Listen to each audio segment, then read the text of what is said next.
Een van de nadelen als je op een berg woont is de waterdruk.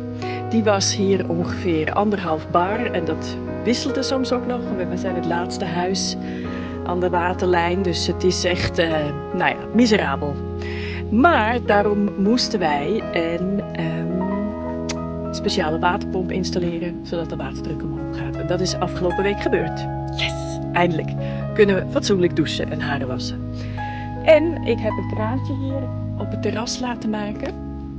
Dat betekent, wij konden onze terras met de hoge drukspuit eindelijk schoonmaken. Ja, eindelijk aan het powerwashen. Zo cool.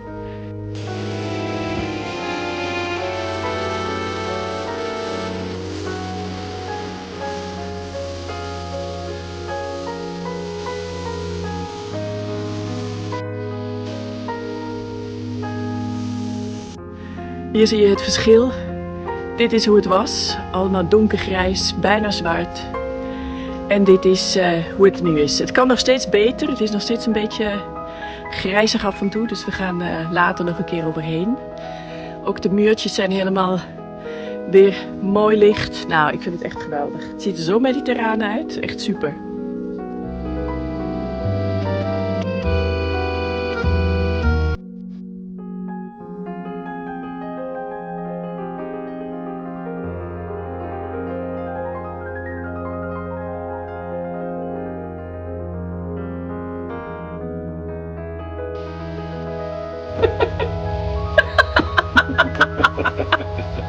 Een van de vragen is, wat heeft Karin toch voor accent? Nou, dat heb je goed gehoord. Ik ben namelijk niet Nederlands, ik ben Zwitsers. En Zwitserduits, dus Zwitserduits, is mijn moedertaal. En ik ben 25 jaar geleden al een keer geëmigreerd namelijk naar Nederland om met Jules te zijn. Dus dat is mijn accent. Ja. Toch hoorbaar geweest? Ja, natuurlijk is het hoorbaar, okay. Ja. En een andere vraag. Zijn we met pensioen? We niet. Ik bedoel, ik wel. Officieel deze maand. Word ik 67. En Karin nog lang niet. Dus die is voorlopig ook nog deels aan het werk. Daar kan ze zo zelf iets over vertellen. Maar ik ben met pensioen en met veel plezier. En eigenlijk in april, ik heb iets naar voren getrokken. Vanaf april wonen we hier. Ben ik met pensioen. Lekker hè? Nee, ik moet nog werken helaas. Of tenminste helaas, het is prima. Ik heb een eigen bedrijf. Ik maak social media content voor andere bedrijven. En ik maak ook kunst, dus heel divers. En ik werk een beetje projectmatig. Dus soms werk ik heel veel en soms werk ik niet. Heb ik vakantie zoals nu. En ja, dus dat verschilt nogal. En iemand vroeg ook hoe combineer ik dan het klussen met werken. Of het in de tuin werken en zo. En dat is soms een beetje stressvol. Maar gelukkig heeft Jules de tijd. En hij klust het meeste. Dus dat scheelt. En ik doe dan meer een beetje het ontwerp of verzin de kleuren. En dan gaat hij aan de slag ermee. Maar ja, zo. Nou, we hebben veel vragen gekregen over onze emigratie, huizenkoop, de regio. Dus we gaan het een beetje, misschien niet logische volgorde beantwoorden. Maar we wonen hier permanent. We hebben geen huis meer in Nederland. Dus dit is ons enig huis. En hier wonen we. Dat is het. Ja. Ook is de vraag gesteld door jullie, hebben jullie nog een huis in Nederland? Heel veel mensen denken dat we een koopwoning hadden, maar dat hadden we niet. We hadden een huurhuis en een van de aantrekkelijke punten hier is dat je veel goedkoper kan wonen. En dat komt ook ons permitteren om hier iets te kopen, wat je in Nederland, wat we nooit voor elkaar zouden bakken in Nederland. Met zo'n uitzicht en met zo'n ruimte om je heen en veel grond. Ja. Ja. Dat is zeker zo. Dat is echt heel aantrekkelijk in Frankrijk. Dat je heel afhankelijk van de regio echt voor veel minder geld een huis kan kopen met een grote tuin of een stukje grond. En dat is bijna onmogelijk in Nederland. En hoeveel grond hebben we? Dat is ook een van de vragen. Ja, het was ook een van de vragen. Dus alle grond bij elkaar is ongeveer net geen 2 hectare. We hebben 2 velden waar de koeien van de buurman op grazen. En zoals je eerder in andere video's zag, diverse tuinen om het huis die we gebruiken. Een andere vraag was, heb je een makelaar ingeschakeld? En hoe lang was het koopproces om tot de koop van het huis te komen? Ja, dus dit is een heldere vraag, maar het heeft een langere antwoord. Nee, we hebben dit huis niet met een makelaar gekocht. Wij hebben het gekocht van iemand uit ons netwerk. En we kenden het huis al heel lang. Voor hun was dat hun vakantiehuis en we waren hier al vaak gekomen. Dus dat was eigenlijk heel makkelijk. Maar we hebben 10 jaar geleden al een keer onderzocht om in Frankrijk te gaan wonen. En we hadden toen bedacht, we willen een bed and breakfast openen of een workshopcentrum.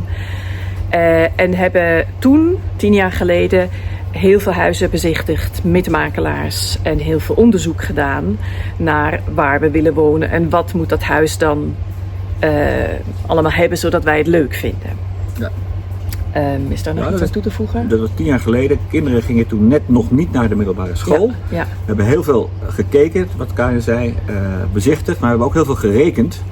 En we kwamen erachter dat om het echt winstgevend te laten zijn en een goed inkomen te laten opleveren, dat het gewoon een te dure stap was, een te grote stap was financieel. Voor toen? Destijds hebben we het om goede reden niet gedaan, maar wel na heel veel onderzoek en nadenken en praten. Ja, dat was ook prima zo. En het waren 2 conclusies in die tijd.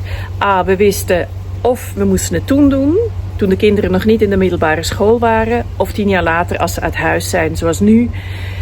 Maar gedurende middelbare schoolleeftijd, tienerleeftijd, moeten we dat eigenlijk niet doen. Dus dat was een conclusie. De tweede conclusie van die onderzoek 10 jaar geleden was dat we nu geen bed and breakfast meer willen en ook geen workshopcentrum. En we vinden het prima zoals het is nu. Toen was er ook nog niet zo de mogelijkheid om op afstand te werken. Dus dat kan nu veel beter, online werken. Zo eigenlijk. Een andere vraag die ging over hoe het koopproces is verlopen en welke eisen we hebben gesteld aan een woning. Ja. Hoe zit dat precies? Het koopproces duurde, ook wisten we wat we kopen, van wie we het kopen, een prijs en alles was allemaal afgesproken. Duurde het ongeveer een half jaar, het hele proces. En dat heeft voornamelijk te maken met de notaris, die de hele ingewikkelde manier van een huis kopen in Frankrijk. Dat gaat dus allemaal anders dan in Nederland. En daar moet je gewoon geduld hebben. En en de eisen aan de woning? Ja, dat is een goede vraag. Nou ja, we wouden een huis met in het groen, op het platteland. Met een tuin, met mogelijkheden. En wat in een redelijke staat is. Dus we wouden geen ruïne kopen en die dan verbouwen. Maar we willen wel cosmetische dingen doen aan een huis, maar niet alles strippen en opnieuw bouwen. Dus dat is niet ons ding. Zo goed kunnen we ook weer niet klussen. En hier was de basis eigenlijk, de basic was helemaal op orde en goed. En er zijn dingen te doen en daar is tijd voor. En sommige dingen zijn verplicht. Daar moet je ook goed op letten. Ja. En de regels. Ja, maar heb je nog andere eisen gehad dan het huis? Nee, het ging vooral om ruimte, uitzicht, rust in de natuur. En ook niet te zuidelijk als het ging om Frankrijk. Want dat vind ik een beetje zo te heet. Als je kijkt naar de Provence of naar Côte d'Azur, als je dat kan betalen, want dat zijn de huizen 2-3 keer zo duur denk ik als hier. Nou, 10 keer zo duur, ja. En dat vind ik een beetje eenzijdig en echt gewoon veel te heet. Ja. Daar zou ik niet happy van worden. Ja, dus dat was ook. Dus dat is sowieso iets, als je een huis zoekt in Frankrijk of overweegt hier te wonen, is het heel belangrijk dat je als eerst gaat kijken in welke regio, in welk klimaat wil je wonen. Want in het noorden is het klimaat ongeveer zoals in Nederland en in het zuiden is het echt heel heet in de zomer. En wij zijn hier in het midden, een beetje heuvelachtig, daar houden we van. Bossen, velden door elkaar. En Ik dacht nog dat vond ik ook ding. belangrijk. Ja. Wat we ook hier zien en wat gelukkig goed zit, is de bereikbaarheid met de trein voor onze kinderen. Ja, voor ons ook. Er zit een TGV-station Ja. van Macon Loger. Dat zit hier op een half uurtje ongeveer rijden vandaan. Dat is fijn. Een dorp, dat hoor je ook wel vaak van Nederlanders als die verhuizen, dat het dorp volledig is uitgestorven. Dat is hier niet het geval. Het is een dorp van 1000 inwoners ongeveer. En, het is levendig. Er zit van alles. Er is Veel genoeg winkels. te doen. Er is een stadje dicht in de buurt. Cluny. Wat ook heel aantrekkelijk is. Dus dat is wel gewoon de bereikbaarheid. En dat het ook in een dag rijden. Ja. Het is met pauze erbij en een beetje file. Dan is het misschien 9 tot 10 uur dat je onderweg bent. Vanaf Haarlem in ons geval. Naar hier. Een kilometer of 880 of 900 kilometer. Dus heel veel verder zou het wat mij betreft ook niet moeten zijn. Nee. Voor het reizen en ook voor het reizen van je gasten of van je familie. Ja. Als we met de auto komen. En, Ja, dat en was de trein. zeker een eis om in acht te nemen. Is hoe lang duurt het om terug te gaan? Ja, Ja. dat is belangrijk. En wat ook heel... Dus dat was een andere vraag. Wat is... waarom Zuid-Bourgogne? Wat is leuk hier? Wat ik hier heel fijn aan vind, het is heel landelijk. Maar er is heel veel te doen. En het is ook niet een arme streek. Je hebt sommige streken in Frankrijk zijn echt heel arm. Of heel verwaarloosd. Er woont niemand meer. Een paar oudjes die zijn overgebleven. En dat is hier helemaal niet zo. Het is heel levendig. Er is hier heel veel te doen. We hebben nog maar een klein stukje gezien of meegemaakt. Wat je hier allemaal kan meemaken. Het is een redelijk welvarende regio. Het is niet super chic of wat dan ook. Maar het is echt leuk. Er gebeurt veel en het is leuk. Waar ik ook nog aan dacht, is dat je in de omgeving dat het goed is, zeker naarmate je ouder wordt. En er een kans is op minder gezond worden. Ja. Dat je ook een goede huisarts in de buurt hebt, een ziekenhuis in de buurt. Dat is hier gelukkig ook. Ja. Het is bekend van Frankrijk dat het grootste deel een soort medische woestijn is. Een groot percentage. En dat is hier gelukkig niet het geval. Dus daar moet je wel bij emigreren ook aan denken. Ja. En dat doet me ook denken aan... heel veel tips hebben wij gehaald uit dit geweldige boek van Jeroen Svijen. Uitgeverij September. Echt een ideaal naslagwerk als het gaat om... tot en met je auto, je huis, je ziektekosten, je pensioen, het geld, de belasting, welke formulieren, welke websites. Ideaal naslagwerk. Waar je ook vindt, ook soms hoe lastig het is en dat je veel geduld moet hebben. Vooral om documentjes te verzamelen, je aan te melden, weer terug te worden verwezen. Dus het is soms even lastig, maar het vaart geduld. Dat heb ik de laatste dagen gemerkt. En dat is wel een goede oefening. Ja. Ja. Ja, wat we ook gedaan hebben om het hele proces van emigratie minder stressvol te maken voor ons. Want we hadden het heel druk voordat we weggingen uit Nederland. Hadden we echt een heel druk jaar met werk en kinderen en alles. We hebben iemand ingehuurd die ons hielp met die hele emigratie, huis kopen, noem maar op, al die voorbereidingen. Ik ga er niet reclame voor maken, maar ik raad je sowieso aan, als je het overweegt en meer informatie wil, waar je ook naartoe wil verhuizen, dat is niet per se alleen voor Frankrijk, ga naar de emigratiebeurs, ga er een keer naartoe.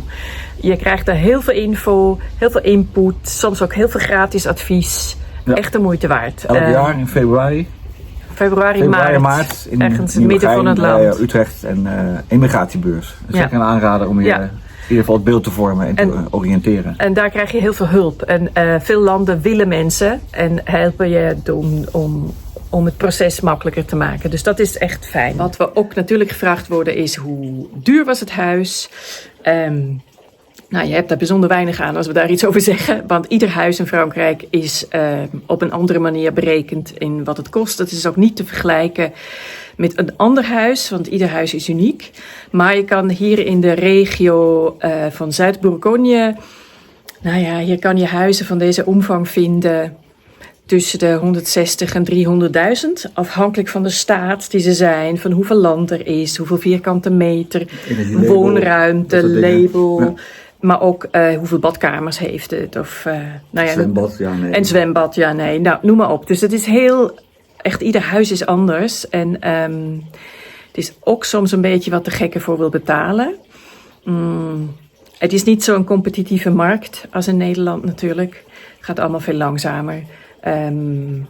Maar het is ook veel grilliger in de zin van...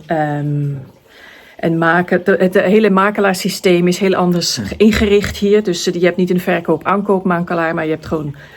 als je een huis wil verkopen, kan je dat bij 10 makelaars neerzetten. En die proberen dan allemaal je huis te verkopen.